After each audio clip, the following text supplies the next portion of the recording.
I never thought waiting could feel like this. After years in the military, I was used to waiting for orders, waiting for flights, waiting for the next mission. But this wait was different. This wasn't about duty or survival. This was about going home. Finally, Easter had been circled on my calendar months ago, a small red promise I clung to during long, lonely nights on deployment. Every time I closed my eyes, I imagined my mom setting the table, my cousins running around the yard, hunting eggs, my dad pretending he was too old for the traditions, but secretly sneaking chocolate when no one was looking. I pictured the hugs, the laughter, the smell of cinnamon and laundry detergent mixed with her roast cooking in the oven.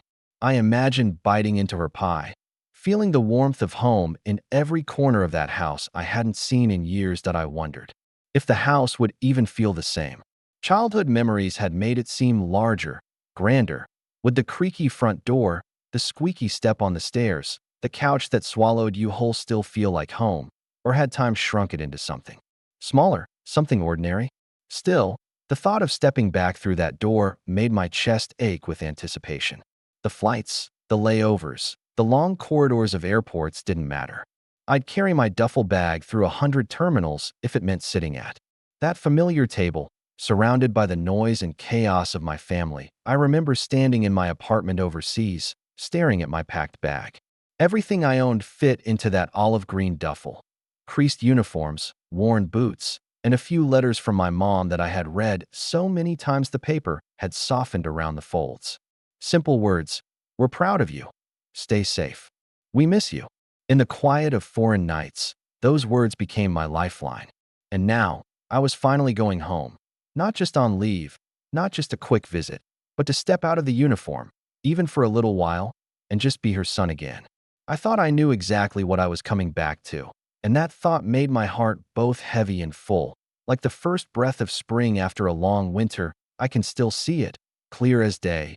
Even after all these years, the smell of fresh cut grass in the backyard, the sharp tang of Easter lilies on the kitchen counter, the way sunlight would spill across the wooden floor in golden patches. Those were the mornings when everything felt simple and safe, when life hadn't yet taught me that distance could stretch a lifetime. I remember my mom bustling around the kitchen, apron tied tight, humming a tune I didn't know the name of, but could never forget. My cousins would dash past, giggling, baskets clutched in sticky little hands, and my dad would pretend to be stern but always had a twinkle in his eye when one of us got caught sneaking an extra piece of chocolate. It wasn't just the big moments, the egg hunts or the feasts. It was the small ones too. The way my mom's laughter would echo down the hallway, the clink of silverware against china, the quiet warmth of a home where everyone belonged. Sometimes I think about how I took it all for granted. I'd sit in my room, complaining about chores or wishing the day would move faster, completely unaware that these little snapshots of life were the ones I'd crave most when I was thousands of miles away, sleeping on a cot in some desert heat, the smell of dust and diesel my constant companions. I'd reread old letters from my mom, her handwriting looping and precise, full of encouragement and quiet reminders to be careful. I could almost hear her voice in the way the words curled on the page, telling me I was loved, telling me I was missed, telling me I still had a place to come back to. And now, years later, the memory of those Easters feels like both a comfort and a dagger. Comfort, because they remind me what home looked and smelled like, what it felt like to be safe and known. But the dagger is the doubt that sneaks in between the memory and the present. What if it's changed? What if they've moved on without me? I try to push that thought away, replacing it with the image of my mom's smile, the sound of laughter echoing through the hall, the warmth of a house that I've imagined in my mind for so long it feels almost tangible. Those memories are my compass, guiding me toward the home I'm about to see again. And yet, I can't help but wonder if reality will match the image I've held on to for so many years. The days leading up to my flight felt like a strange mix of excitement and nerves, a countdown I could feel in my chest. Every morning, I'd check my phone, almost compulsively, thinking maybe there'd be a message from my mom or one of my siblings, a reminder that everything was still as I remembered it. My duffel bag was packed and unpacked half a dozen times, each time shifting a little closer to reality. each time feeling heavier with the weight of anticipation. I kept imagining the moment I'd step off the plane, the wind hitting my face. As I breathed in familiar air, the first hug that would finally make all these years away seem worth it. I'd play scenes in my head. The driveway lined with daffodils, my mom standing there with her arms open, my cousins running to tackle me. In a mix of excitement and chaos. And yet, there was that little voice, barely audible at first, that whispered caution. Memories of missed calls, letters that had arrived late, conversations that had ended awkwardly. I tried to silence them, but sometimes they seeped through, reminding me that coming home after all these years wasn't just a return to comfort. It was a return to a life that had moved on without me. I would stare at the calendar, each passing day marked off, the red circle around Easter seeming to pulse with expectation. Every night, I'd imagine the smell of my mom's cooking, the clatter of dishes, the warmth of a house full of people who knew me best, and I'd tell myself that this was what I had fought for, what I had waited for, what I deserved. Then, just as I was starting to feel that familiar thrill building into something almost tangible, my phone buzzed. A message from my mom. I remember looking down at the screen, the words there in black and white, and for a moment, I didn't breathe. I reread it, and reread it again. It wasn't what I expected. My heart stuttered, a strange mix of confusion and unease curling in my stomach. I stared at the words as if they might rearrange themselves into something familiar, something safe, but they didn't. The countdown had taken an unexpected turn, and suddenly, all the anticipation I had felt for months was tangled with something. I wasn't ready to face that I still remember the exact moment I read her message, though I wish I could erase it from my mind.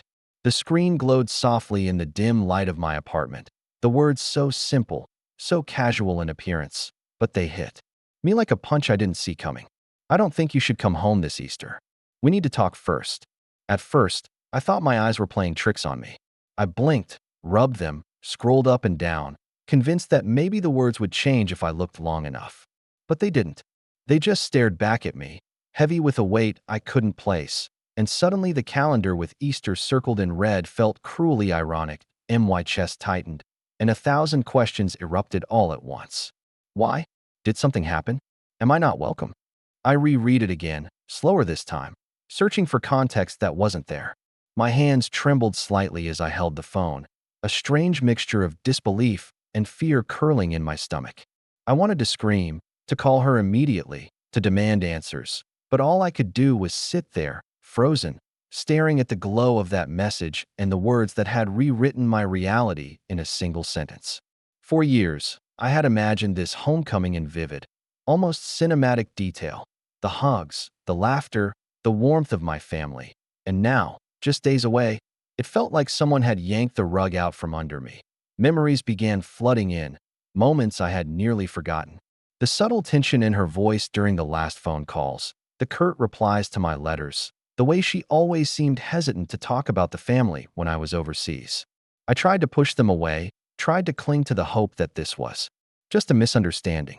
But the more I thought, the harder it became to ignore the gnawing feeling in my gut that maybe things had shifted while I was gone, that my place in this family wasn't as certain as I had believed. I remember pacing the apartment, phone clutched tightly, the quiet buzz of the city outside my window suddenly too loud. I could almost hear my mom's voice through the text, not the comforting warmth I remembered, but something distant, cautious, hesitant. I wanted to believe it was temporary, that we could talk, that everything could be fixed before Easter. But deep down, I knew this message had changed everything. The homecoming I had spent months dreaming of now felt fragile, like glass teetering on the edge of the table, ready to shatter with the slightest touch. After reading her message, the apartment felt impossibly quiet, as if the world had shrunk to the size of my chest, tight and racing. I didn't move for a while, just sat on the edge of the couch, staring at the phone as if it might somehow offer more clarity if I looked long enough. But it didn't. The silence became loud, oppressive, a backdrop to every memory and doubt that started flooding in. I found myself replaying the last few years, every phone call, every email, every small conversation with my mom and siblings, searching for signs I had missed, signs that maybe they had started to move on without me while I was serving halfway across the world. The what-ifs twisted in my mind, sharp and relentless. What if things are worse than I imagine? What if I'm not coming back to the home I remember? What if flashbacks began seeping through, uninvited but vivid? I could see my last phone call. With her before deployment, her voice unusually quiet, distracted.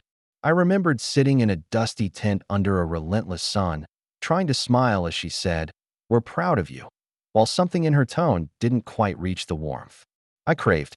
Nights on deployment suddenly felt heavier as I realized I had clung to those words for comfort, only to find now that maybe they had carried distance, not closeness. I felt foolish, like I had been imagining my home as this unbroken, perfect place while it had quietly shifted in my absence that I started pacing, gripping my phone like a lifeline I couldn't reach. Each step echoed in the empty room, blending with the echoing thoughts in my head. I tried to reason with myself. Maybe it's just stress. Maybe it's nothing. Maybe she just wants to talk before Easter. But the doubt lingered, stubborn and gnawing. Every familiar smell from my childhood, fresh bread, lilies, spring air, suddenly felt like a memory of someone else's life, someone I wasn't entirely a part of anymore. Sleep was impossible. I found myself checking the phone repeatedly, imagining new messages that might undo the one I had received, scanning for a lifeline that didn't exist yet. I even replayed past Easter mornings in my head, each vivid image now tinged with fear. That what awaited me this year might be nothing like the warmth I had imagined. The anticipation that had once felt like a gentle tide now crashed into uncertainty, leaving me exhausted, isolated, and questioning not just the coming holiday, but the very meaning of home I had carried with me for so long. Eventually, I couldn't sit in that silence any longer. My fingers hovered over the phone for what felt like an eternity before I dialed my mom's number, heart hammering with a mix of fear and hope. The line rang and rang, each tone amplifying the tension in my chest, until finally, her voice came through, soft, hesitant, almost unrecognizable. "Hi, I. I wasn't sure how to tell you," she began, and immediately I knew that this wasn't just a misunderstanding. There was a weight in her tone I hadn't heard in years, a carefulness that made me feel like I was walking on fragile glass. My throat went dry, and I swallowed hard, trying to steady my voice as I asked, "Mom, what's going on?" She paused, a long, trembling silence that made the air between us almost unbearable. Then she spoke, and every word carved itself into my chest. There had been changes while I was away, fractures in the family I hadn't been aware of, situations she had tried to shield me from. I could hear her struggle to choose words, the sighs, the pauses, the hesitation that made it impossible to escape the truth. Something had shifted, and my homecoming wouldn't be what I had dreamed it to be. I felt anger prickling under my skin, mixed with confusion, sadness, and a deep, aching sense of loss. My mind raced, trying to piece together fragments of her explanation, trying to reconcile the warm, vivid memories I had held on to for so long with the reality that was slowly revealing itself. Flashbacks hit me like waves, the last Easter before I left, her distracted glance across the room, the small tension I had ignored, the letters that were slower to arrive than usual, her words clipped and cautious. It was all making sense now, yet nothing about it felt fair. I wanted to scream into the phone, to demand clarity, but I couldn't. Her voice, fragile and trembling, kept me from it. And so I sat there, listening, letting the truth unfold piece by piece, realizing that the home I had been imagining for months might never exist in the way I had hoped. By the end of the call, a strange numbness settled over me. I felt the weight of years spin away, pressing down like a heavy coat, and the excitement I had carried for so long seemed to evaporate into the room around me. Yet, even in that raw, aching silence, a small flicker of understanding remained. She hadn't meant to hurt me. She had tried to protect me, to hold the family together in a way I hadn't seen from thousands of miles away. And still, the gap between memory and reality stretched wide, leaving me suspended between longing and heartbreak, unsure which step to take next. That I didn't even realize I was holding my breath until it all hit me at once. Anger, grief, disbelief. They crashed over me like a storm I couldn't escape. I dropped onto the couch, phone still in hand, and felt like my chest was being squeezed by something invisible, relentless. How could this happen? After all those years of being away, after all the sacrifices, all the lonely nights and missed birthdays, Easter mornings, family dinners, I was supposed to come home to this? It felt cruel, almost mocking, like the universe had spent years building this anticipation just to rip it away at the last moment. I wanted to scream, to throw the phone across the room, to let the frustration burn everything down. But instead, all that energy turned inward, hollowing me out, leaving a raw, aching emptiness. Sarcasm bubbled up even through the grief. Great timing, Mom. Just perfect, I muttered under my breath, the words tasting bitter as they left my lips. I remembered the nights on deployment, lying on a cot in the desert heat, imagining coming home to warmth and laughter, thinking that would make all the distance and danger worthwhile. And now that dream felt like a cruel joke. My mind kept flashing between the past and the present. The laughter I had imagined, the smiles, the smell of fresh bread and lilies, and the cold reality of that message of the distance that had crept in while I was gone. Tears came unbidden, a mix of frustration and heartbreak, blurring my vision as I stared at the glow of the phone. I could hear my own voice in my head, screaming questions that had no answers. Why didn't anyone tell me sooner? Why didn't they wait for me? Did they even care that I was coming home? The silence of the apartment pressed against me, amplifying every thought, every memory, every pang of longing I had carried for so long. Flashbacks hit harder now. Easters spent laughing with cousins, my mom's gentle touch on my shoulder. The small moments I had thought eternal. And now they felt distant, like something I could never quite touch again. I finally leaned back, exhausted, letting the storm inside me simmer into a heavy, numbing weight. My hands trembled slightly as I set the phone down, realizing that no amount of imagining or wishing could change the truth that had just been revealed. The homecoming I had spent months dreaming of had collided with reality, and the crash left me breathless, raw, and painfully aware of how much had shifted while I was gone. I didn't know yet how I would face it, or if I could. All I knew was that the excitement, the anticipation, the comfort I had clung to for so long had shattered, leaving me staring into an uncertain, aching void. The next few days felt like walking through a fog. Every thought circled back to the same question. Do I still go home, or do I protect myself and stay away? My mind waged war with itself, balancing longing against fear, hope against the bitter taste of disappointment. Part of me wanted to storm into that house, demand answers, demand the warmth I had imagined for months. Another part wanted to turn my back, to preserve whatever dignity and sense of safety I still had left. I paced the apartment endlessly, gripping my duffel bag one minute, unzipping it the next, as if the decision could be packed and unpacked like my uniform. Each scenario played out in vivid detail, hugging my mom, hearing her voice crack with guilt, facing my siblings' awkward stares, or stepping back into the quiet, empty streets, choosing solitude over confrontation. I called my closest friend, trying to make sense of the storm in my head. "You've waited so long," they said, voice steady over the phone. "Don't let fear keep you away. But brace yourself." And they were right. I had carried this anticipation for years. Every step, every lonely night had been building to this moment. The idea of walking away felt like giving up not just on a homecoming, but on a part of myself I had preserved through letters, memories, and imagination. Yet, the thought of facing reality, the fractured family, the tension, the silence, made my stomach twist in knots. Flashbacks of childhood arguments and unresolved conflicts surfaced unexpectedly. A harsh word from a sibling, a disappointed glance from my mom, moments I had brushed off as trivial, now carrying weight I hadn't understood. I realized that going home wouldn't just be about Easter or hugs or the smell of her cooking. It would be a confrontation with the past, with changes I hadn't witnessed, with truths I hadn't anticipated. And so I sat there, duffel bag at my side, staring at the packed calendar, feeling the gravity of choice pressing down on me. Every instinct pulled in a different direction, longing to reconnect, fear of rejection, anger at lost time, hope for resolution. Eventually, I made the call. Not to my mom, not yet, but to myself. I had to decide which version of this homecoming I was willing to face. The imagined perfection or the raw, complicated reality. My hand lingered over the suitcase zipper, hesitating, and in that stillness, I understood something essential.